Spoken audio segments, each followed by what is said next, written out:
ایک آیت کا اور سہارا لیتے ہیں جس سے ہم اپنے ایمان کا تحفظ کر سکیں. پھر ہم لفظ سراج کے اوپر گفتگو کریں گے اس کے بعد انشاءاللہ، کیونکہ آفتاب رسالت کا طلوع یہ آج کے موضوع میں لفظ شامل ہے، اس پر ہم گفتگو کریں گے انشاءاللہ.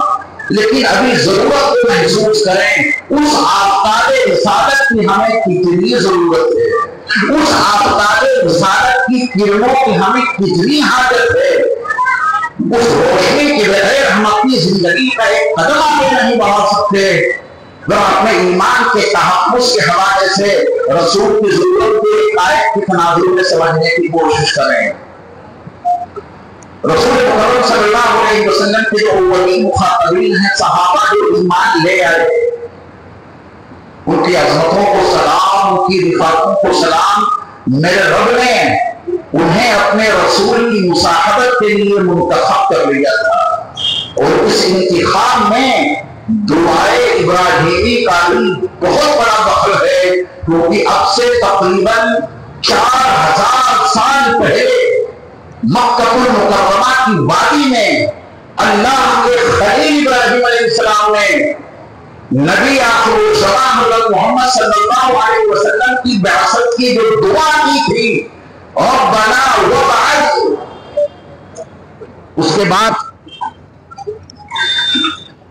اس کے بعد کی جو ضمیریں ہیں ذرا ان پہ دھیان دیجئے گا. ابراہیم علیہ السلام کی دعا میں صرف اور صرف بعثت مصطفی کی دعا ہی شامل نہیں. ربنا وبعث فیہم رسولا منہم، اے ہمارے رب ان کے درمیان انہی میں سے ایک رسول مبعوث فرما. رسول کی بعثت اور لفظ فیہم اور منہم پہ دھیان دیجئے گا. یتلو علیہم آیاتک، ان کے سامنے آپ کے رسول آپ کی آیتیں پڑھ کر سنائیں. رسول کی بھی ضرورت ہے اور رسول کے اولین مخاطبین کی بھی دعا مانگی ہے. ابراہیم علیہ السلام نے ان تمام ضمیروں پہ جب دھیان دے گئے تو پھر دعا ابراہیمی میں بعثت رسول کے ساتھ ان کے صحابہ کی مصاحبت کی دعا بھی شامل ہے. اے اللہ ان کو ایسے ساتھی دینا جن کی یہ صفات ہو. اسی آیت میں سب کچھ مذکور ہے. اگر میں اسے پڑھوں گا تو اس کی وضاحت کروں گا تو اس میں وقت بھی لگے گا اور تھوڑا سا ہمارے موضوع سے یہ ہٹ بھی جائیں گے. اس لیے ابراہیم علیہ السلام نے نبی علیہ السلام کی بعثت کے ساتھ ساتھ ان کی دعائے بعثت میں آپ کے پیارے صحابہ کی بعثت کی دعا بھی شامل ہے. صحابہ ایمان لائے، پھر اللہ نے ان کے ایمان کی پختگی اور مضبوطی اور توجہ دینا اس بات پر دو حوالوں سے ان کے ایمان کے تحفظ کا یقین میرے رب نے ان صحابہ کو دلا دیا کہ تم ایمان کی مملکت سے نکل کر کبھی بھی کفر کی حدود میں داخل ہو ہی نہیں سکتے. اتنی بڑی گارنٹی دی ہے میرے اللہ نے صحابہ کو. اس ضرورت کو ہم بھی محسوس کریں اور آپ بھی آج کی نشست میں پہلے قرآن کے الفاظ میں اس نظموں کو دیکھیں. وَكَيْفَ تَكْفُرُونَ، اس کا اول مخاطب ہم اور آپ نہیں ہیں، اس کے اولین مخاطبین ہیں مصطفیٰ کی پیارے صحابہ. اللہ اپنے محبوب نبی کے صحابہ سے یہ کہہ رہے ہیں وَكَيْفَ تَكْفُرُونَ، تم کیسے کفر کر سکتے ہو. استفہام انکاری ہے. تم کیسے کفر کر سکتے ہو، یعنی تم کفر کر ہی نہیں کر سکتے. وجہ کیا ہے؟ دو وجہ بتائی ہیں قرآن میں. ان دونوں وجہوں کو صحابہ کے حوالے سے اولین مرحلے میں سمجھ کر میرے مصطفیٰ کے سامنے 1400 سال کے عرصے کے بعد اس مراد آباد کی سرزمین پر ہم اپنے ایمان کا تحفظ یہ دو حوالوں سے دیکھیں گے اور آپ کو دکھائیں گے. نہ میں کفر کر سکتا ہوں نہ آپ. گارنٹی دیتا ہوں آپ کبھی کفر نہیں کر سکتے. صحابہ کے توسط سے اس کے مخاطب آج کے دور میں ہم اور آپ ہیں. میرے اس دعوے کے بعد جب میں اللہ ترجمہ کروں گا تو ایک حوالے سے آپ کے ذہن میں اشکال ضرور پیدا ہوگا. میں اس کو دور بھی کروں گا انشاءاللہ. اللہ کا وعدہ ہے، اللہ کا فرمان ہے، وَكَيْفَ تَكْفُرُونَ، میرے محبوب نبی کے صحابہ تم کیسے کفر کر سکتے ہو؟ نہیں کر سکتے کفر، ایمان لے آئے ہو، تم آخری دم تک اسی پر قائم رہو گے۔ وجہ کیا ہے؟ وجہ یہ ہے وَأَنْتُمْ تُتْلَى عَلَيْكُمْ آيَاتُ اللَّهِ، تمہارے سامنے اللہ کی آیتوں کی تلاوت کی جا رہی ہے، اور جن کے سامنے اللہ کی آیتوں کی تلاوت جاری ہو ان کا ظاہر ان کا باطن اتنا کامل اور مکمل ہو جاتا ہے کہ پھر کفر کی ساری تاریکیاں پہلے مرحلے میں ایسی چھٹ جاتی ہیں، یہ قرآن کی ہر آیت ان کے اندروں کو منور کر دیتی ہے۔ لہذا آیات قرآنی کی تلاوت کے ہونے کے ساتھ تو کبھی کفر نہیں کر سکتے۔ وَأَنْتُمْ تُتْلَى عَلَيْكُمْ آيَاتُ اللَّهِ، تمہارے سامنے اللہ کی آیتوں کی تلاوت کی جا رہی ہے، اس بنیاد پہ تم کفر نہیں کر سکتے۔ دوسری وجہ کیا ہے؟ دوسری وجہ یہ ہے کہ وَفِيكُمْ رَسُولٌ، اور تمہارے درمیان ان کے رسول موجود ہیں۔ یہ دو وجہ ہیں جس کی بنیاد پہ تم کفر کے قریب نہیں جا سکتے۔ ایمان کو ترک کر کے کفر کی مملکت میں تمہارا قدم نہیں جا سکتا، کیونکہ تمہارے سامنے اللہ کی آیتوں کی تلاوت کی جا رہی ہے اور تمہارے درمیان اللہ کے رسول موجود ہیں، تو پھر تم کیسے کفر کر سکتے ہو؟ پھر یہی ہوا ابو سفیان رضی اللہ عنہ سے جب ہرقل بادشاہ نے، جو آج ہی مغربی دنیا کا پہلا مالک تھا، فلسطین کی سرزمین پر جو 10 سوالات کیے تھے، جو بخاری شریف میں 7ویں حدیث ہے، باب کیف کان بدء الوحی الی رسول اللہ صلی اللہ علیہ وسلم، اس باب اور اس چیپٹر کی آخری حدیث 7ویں، اس میں اس کا ایک سوال یہ تھا کہ جو اوپر ایمان لاتا ہے کیا وہ ایمان چھوڑ کے کفر میں نہیں جاتا ہے؟ یہ سوال کیوں کیا تھا؟ ہرقل کو معلوم تھا، قیصر روم کو معلوم تھا، رومن امپائر کے شہنشاہ کو معلوم تھا کہ اس رسول کا مقام و مرتبہ یہ ہوگا جو اوپر ایمان لے آئے گا وہ کفر میں جا ہی نہیں سکتا۔ ابو سفیان کا جواب بخاری کے حوالے سے آپ کے علم میں ضرور ہوگا۔ ابو سفیان نے اس وقت جبکہ وہ خود اسلام کے بدترین دشمن تھے، انہوں نے جواب دیا تھا کہ جو اوپر ایمان لے آتا ہے وہ ہمیشہ کے لیے انہی کا ہو کے رہ جاتا ہے، ایسا ابھی تک ہوا ہی نہیں کہ جو اوپر ایمان لایا ہو وہ ایمان چھوڑ کے کفر کی سلطنت میں گیا ہو۔ وَكَيْفَ تَكْفُرُونَ وَأَنْتُمْ تُتْلَى عَلَيْكُمْ آيَاتُ اللَّهِ وَفِيكُمْ رَسُولٌ، تم کیسے کفر کر سکتے ہو؟ تمہارے درمیان تو اللہ کی آیتیں پڑھ کر سنائی جاتی ہیں اور اس کے رسول بھی تمہارے درمیان موجود ہیں، ہمارے ایمان کا تحفظ کیسے ہو؟ یہ گارنٹی ہمیں اور آپ کو کیسے ملے؟ صحابہ کے حوالے سے ان سے مخاطب آج کے دور میں ہم اور آپ ہیں، ہمارے سامنے قرآن کی آیتوں کی تلاوت ہوتی تو ہے مگر مفہوم سے نابلد۔ ابھی میں اس موضوع کو واضح کروں گا کہ ہماری ہدایت کے جو 3 بنیادی مرکز ہیں ہم ان سے کتنے دور ہو گئے۔ یہ خبریں آنے لگی کہ فلاں علاقے کے مسلمان ایمان اور اسلام کو چھوڑ کے کفر میں چلے گئے، یہ خبریں آتی ہیں نا۔ قرآن کا وعدہ یہ ہے کہ تم کفر کر ہی نہیں سکتے، تمہارے سامنے اللہ کی آیتوں کی تلاوت کی جا رہی ہے، یہ آیات الہی کی تلاوت تمہیں ایمان پہ ایسا ثابت قدم رکھے گی کہ تم کفر کے قریب نہیں جا سکتے۔ اور دوسری وجہ یہ بھی ہے وہ بھی تم رسولوں اور تمہارے درمیان اللہ کے رسول موجود ہیں۔ قرآن کی تلاوت تو آج بھی ہوتی ہے، اس کا افہام اور تفہیم ہو جائے تو ہماری یہ ضرورت پوری ہو جائے، لیکن صحابہ کے درمیان تو اللہ کے رسول موجود تھے، ہمارے اور آپ کے درمیان اللہ کے رسول تو موجود نہیں ہیں۔ بس اسی اعتراض کا جواب آپ کو سمجھنا ہے۔ میں کوشش کروں گا کہ ان رسولوں کو تعلیمات مصطفی کے حوالے سے اپنے درمیان اس کے رسول کی موجودگی آپ کو سمجھا دوں، اور اللہ کرے مجھے بھی اور آپ کو بھی یہ تیقن حاصل ہو جائے، یہ اذعان حاصل ہو جائے، یہ یقین کامل حاصل ہو جائے، ہاں تعلیمات کے لحاظ سے ہمارے درمیان اللہ کے رسول موجود ہے۔ رسول اللہ صلی اللہ علیہ وسلم اپنی تعلیمات کے لحاظ سے ہمارے اور آپ کے درمیان موجود ہیں، واللہ موجود ہے۔ ذات مصطفیٰ، وجود مصطفیٰ تو ہمارے درمیان نہیں ہے، لیکن وہ تعلیمات جن سے صحابہ کی زندگی منور ہوئی، وہ تعلیمات مصطفیٰ جن سے صحابہ کی زندگی کو عروج ملا، جس سے صحابہ کی زندگیوں میں ایک صالح انقلاب برپا ہوا، رسول اللہ صلی اللہ علیہ وسلم کی وہ تعلیمات جن سے صحابہ نے اپنی 24 گھنٹے کی معمولاتی زندگی کو روشن اور منور بنا لیا تھا، ان میں سے کون سی ایسی تعلیم ہے جو ہمارے اور آپ کے درمیان موجود نہ ہو؟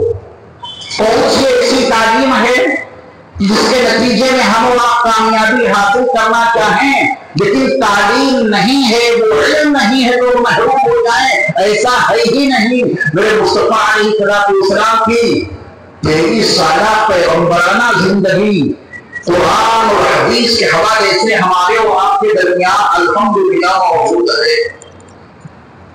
اپنا کوئی عمل اٹھا کے دیکھیں، وضو، نماز، روزہ، زکات، حج، لباس، سرما لگانا، تیل لگانا، گھر میں داخل ہونا، گھر سے نکلنا، ٹوائلٹ میں جانا، نکلنا، پھیلائی اپنے ذہن کے پردے پر اپنی تمام معمولات، اور پھر قرآن و حدیث، قرآن و سنت کے تناظر میں اپنے 24 گھنٹے کی معمولاتی زندگی کی وہ ضرورت جو وابستہ ہے اسے آپ نبی کی سنت کے سانچے میں ڈھالنا چاہیں، تو آپ یہ نہیں کہہ سکتے کہ میری زندگی کے پورا عمل کے لیے نبی کی کوئی سنت مجھے نہیں ملی، کہہ نہیں سکتے۔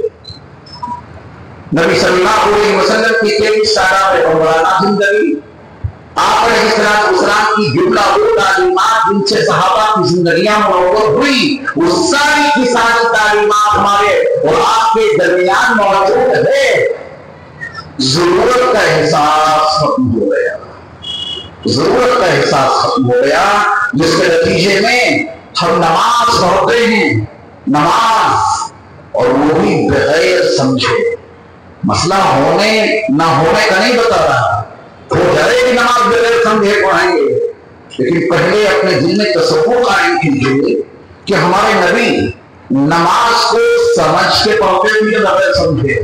آپ سب کا جواب ہوگا سمجھ کر پڑھتے تھے، تو پھر اپنی نماز کو نبی کی نماز کے سانچے میں ڈھالنے کے لیے آپ بھی کوشش کیجیے کہ ہم بھی نماز کو سمجھ کے پڑھیں گے، اور جس دن نماز کو سمجھ کے پڑھ لیا، یہی 2 رکعت نماز دل کی دنیا کو بدل کر دے گی۔